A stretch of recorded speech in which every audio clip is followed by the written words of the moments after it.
You will hear a conversation about a language course. First, you have some time to look at questions 1 to 5.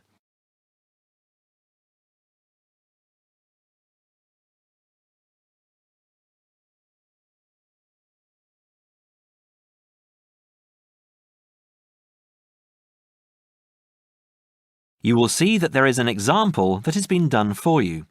On this occasion only, the conversation relating to this will be played first. Good morning, Borgheimer Language Courses. How may I help you? Oh yes, I contacted you some time ago about following a German course in Germany, and you advised me to take your placement test before we go any further. Well, I've done that now, so I'd like to go ahead with booking the course for this summer, if that's possible. Certainly, sir. You said you took the placement test. What was the result? I was placed at the O3 level. O3. Right. That's lower intermediate. Fine, Mr. The answer is Level 3 or Lower Intermediate, so the course level has been filled in for you. Now we shall begin. You should answer the questions as you listen, because you will not hear the recording a second time. Listen carefully and answer questions 1 to 5. Peterson. John Peterson. Could you spell that for me, please, Mr. Peterson? P-E-T-T-E-R-S-S-O-N. That's a double T and a double S. Am I right? That's right. Now, could I ask you where the course takes place? Well, we offer courses in Hamburg and Berlin. For your level, there's never a problem. There are always plenty of people for the intermediate classes. Oh dear. Does that mean that there might be a lot of students in my class? I wouldn't be very happy about that. No, don't worry, Mr. Peterson. The maximum class size is 12, but I've never known there to be more than 9 or 10 in a class. It could even be 5 or 6. Good. Actually, I'd prefer to study in Berlin. And how long is the course? 3 weeks, 5 hours a day. 2 hours only on Saturday. Sundays free. I see. And what about accommodation? There you have a choice, Mr. Peterson. You can either stay with a German family who are used to having such guests, or you can stay on the university campus, or we can book you into a nearby bed and breakfast. Is there a big difference in price? Not really. Staying with the family works out the cheapest, and the bed and breakfast is a bit more money. Staying on the university campus comes somewhere between the two price-wise, but Berlin is not too expensive anyway. Which do you recommend? Well, if you want to practice your German and be part of a German family, I would recommend staying with a family. Our families are all hand-picked, and we've never had any sort of complaint. Yes, I'll probably do that then. What are the dates of the course? The first summer course starts on the 1st of June in Hamburg and a week later in Berlin, which is what would concern you as you have chosen the Berlin course. That's the 8th of June. The next course would begin on the 2nd of July and then... The 2nd of July course would be perfect for me. Can you put me down for it now? Certainly, Mr. Peterson. Can I have your address, please? 26 Mayfield Drive, Orpington, Kent. I'm afraid I can't remember the postal code.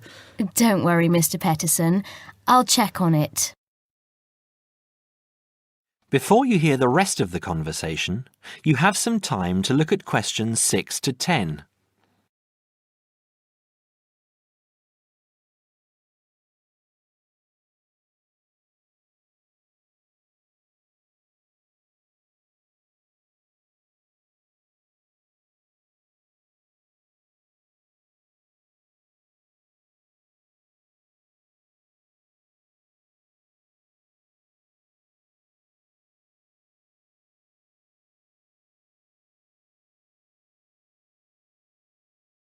Now listen and answer questions 6 to 10.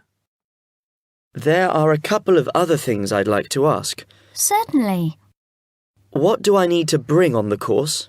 Well, apart from the obvious, you'll need our textbooks. I'll email you the name and publisher. You should be able to find it in your local bookstore. If you do have problems, call me or email me and I'll see what I can do. We provide the computers, computer disks, translation exercises and all that sort of thing, but you will need a good dictionary. We recommend Langenscheidt, which is more than adequate for your level. You don't have to go and spend a lot of money on an expensive dictionary. Not yet, anyway. Maybe you will when your German reaches a very high standard. That would be very nice. Now, finally, what about the cost of the course? And how do I pay? Would you like to pay that in pounds or in euros? Euros would be fine. In that case, it's 550 euros. You can pay by credit card if you like. Oh dear, I'm afraid I haven't got a credit card. How else can I pay? That's not a problem, Mr. Peterson. You can pay by bank transfer. Fine. By the way, I forgot to mention I am a full-time student. Have you got a student card? Oh, yes. Then that does make a difference, you'll be pleased to hear. You are entitled to 35% off the full price. And if you can persuade a few people to join you, it would work out even cheaper. How do you mean exactly? Well, for every 5 people you find, 1 goes free. In other words, if there are 6 of you, you get 1 free course. Of course, in reality, you would divide up the savings amongst you, presumably. Right. Well, I'll see what I can do. Thank you. Not at all, Mr. Peterson, and I'm sure you'll enjoy the course. There are, of course, sightseeing possibilities. Would you like me to send you our brochure describing them? Yes, thank you. I'd appreciate that. Anyway, thanks for your help. If I want to call back, who do I ask for? Susanna. I'm here most of the time.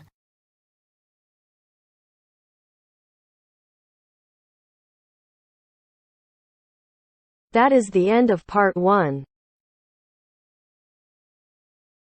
You now have half a minute to check your answers.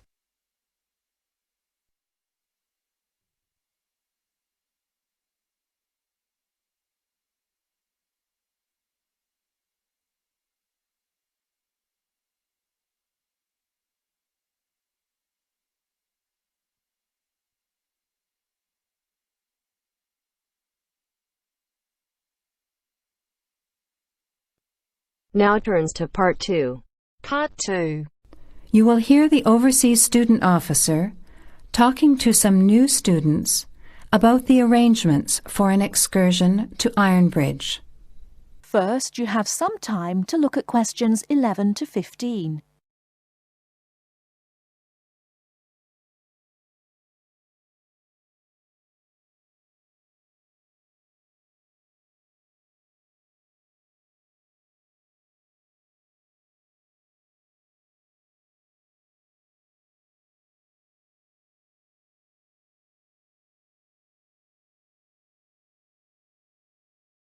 Now, listen carefully and answer questions 11 to 15.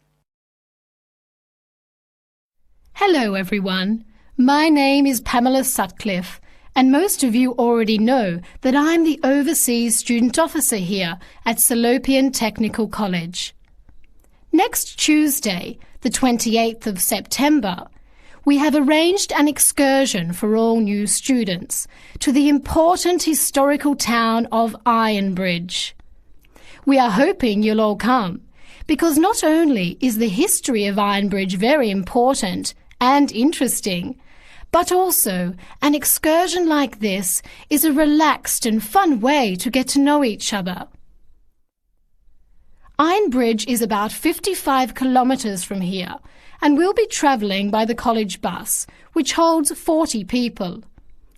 If there are more than that, we'll bring a couple of staff cars as well. Though I might ask you to indicate on the list if you have a car and would be willing to take a couple of passengers. The list I'm referring to is up there on the student notice board. And if you would like to come on Tuesday, would you please add your name as soon as possible? By the way, could you please print your name clearly?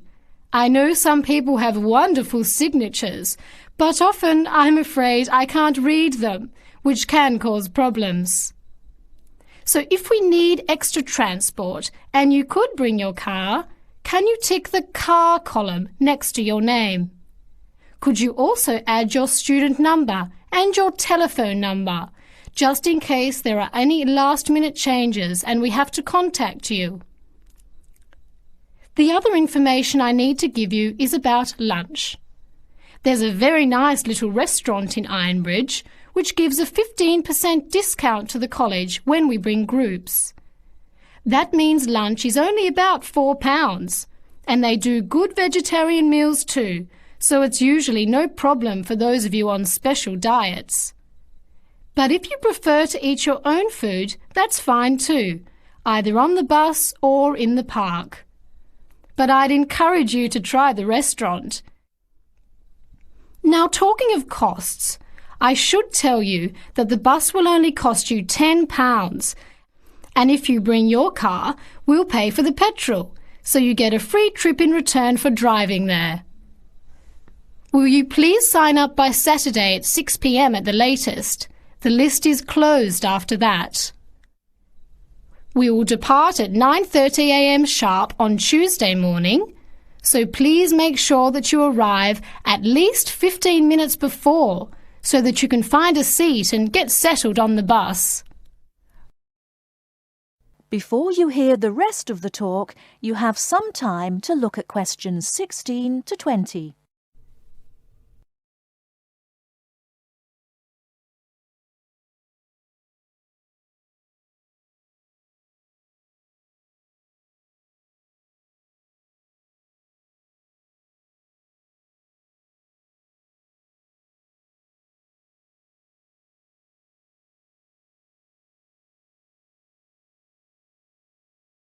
Now listen and answer questions 16 to 20.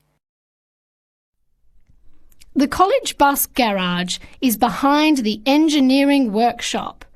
It's quite easy to find.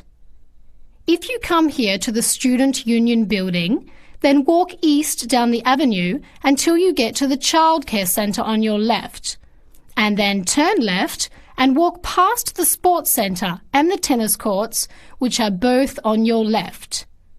Cross over Central Square, and opposite you is the engineering workshop. Walk around the back and you'll see the bus.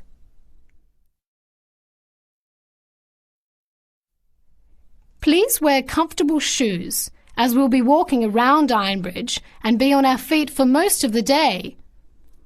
Wear a warm jacket, and you might like to bring an umbrella and a backpack to put them in if the weather's warm and sunny, which we hope it will be, but of course we can't guarantee that. Certainly bring your cameras and any snacks or drinks for the bus journey there and back, which should take about an hour and a half each way. You should all check the notice board on Monday, and we'll also put a note in your mailbox to confirm arrangements, so don't forget to check it.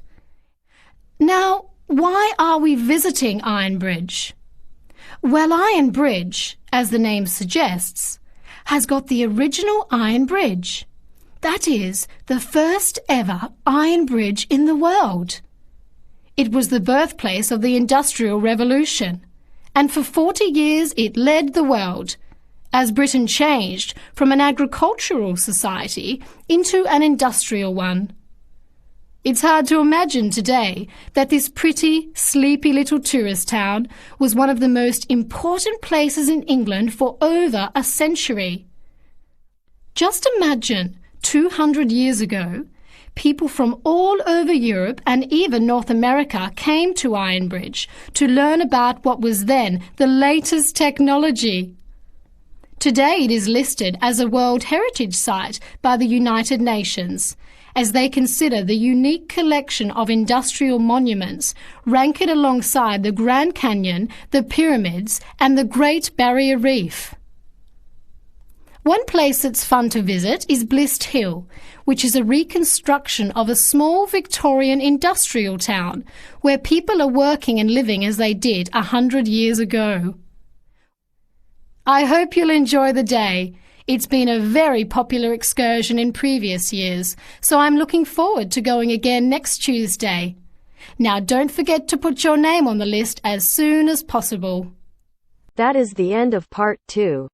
You now have half a minute to check your answers.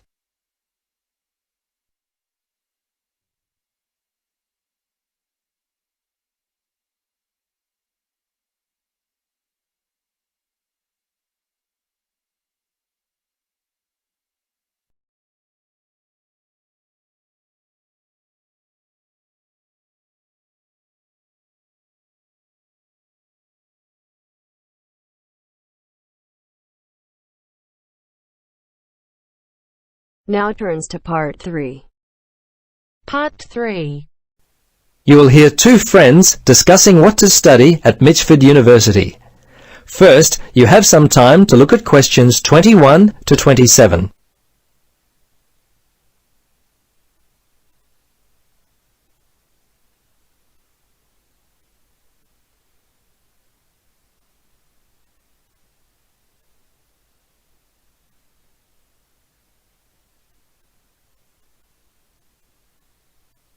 Now listen carefully and answer questions 21 to 27. Hello, Gloria. Hi, Paul. I just heard that you're studying psychology this year. At the moment, that's true, but to be honest, I'm not sure exactly what to study. You're in your third year at university. Do you have any advice for me? Well, it's a difficult question for me to answer, but I do have some ideas based upon my personal experience that may be of help. Anything would be helpful at this point. I'm feeling a little worried about what I should do. Well, there are a few things that I would recommend. Firstly, ask yourself, what do you really enjoy studying? For example, maths, English, science? This will help you decide what course you should do. The university handbook lists all the courses available. You should take some time to look at it. A couple of my friends spoke with recent graduates of courses which took up a lot of time. Another thing which took a lot of time was an interview at the Dean of Academic Affairs office. They're always so busy there. Unless you've got a lot of time, I wouldn't bother with either of those ideas. Okay. Gloria, I understand there are some excellent publications that I can look at which will help answer my questions. But the trouble is, I'm having a real hard time locating them. Do you know where I might be able to go? Yes, I encountered this very same problem when I was deciding on what to study. I managed to locate a few excellent books that really helped me to decide what was best for me. Now, some of the details will be a little inaccurate. That's no problem. If you could just remember the titles, I'll be able to look them up at the university library. Now, let me just get my pen. Okay, ready? All right. The first book I found was What Should I Do? It was written by Paul Smith, and I believe it was published in 2000 by Smith Brothers. I think this was the best book I read, although Judy Newton's Choosing University Courses was also an excellent help for me. Can you remember what year that one was published? Let me see. Most of the books I read were published around the same year, 2000, I think. I can't remember who published it. I think it was Printers Limited. You'll have to check that one out yourself. No problem. This is just what I've been looking for. Anything else you could recommend? Yes, there was one other book which I remember because my cousin works for the publishers Brown and Tate. He started there in 2002. Anyway, the book's called Surviving University and was written by Julie White. It's an excellent book which came out in 2004. I certainly recommend it. Before you hear the rest of the conversation, you have some time to look at questions 28 to 30.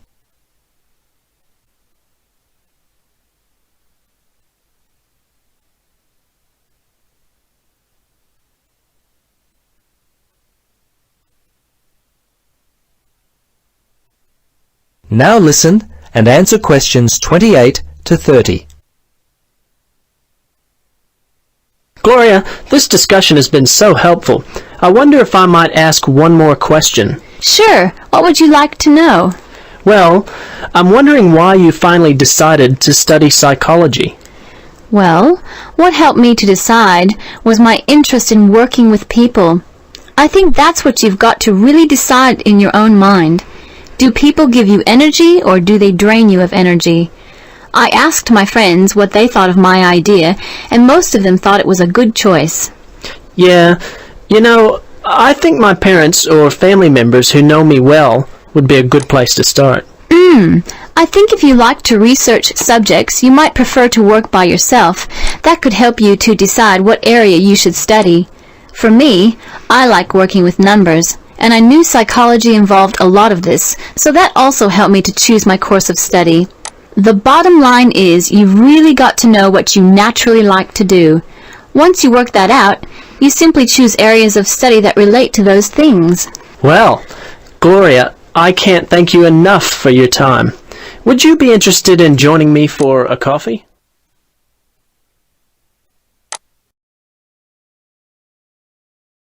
That is the end of part 3. You now have half a minute to check your answers.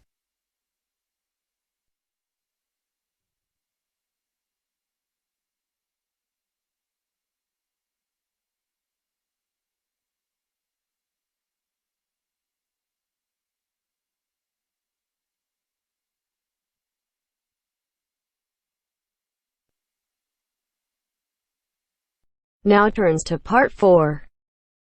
Part 4. You'll hear a lecture on human civilization. First, you have some time to look at questions 31 to 40.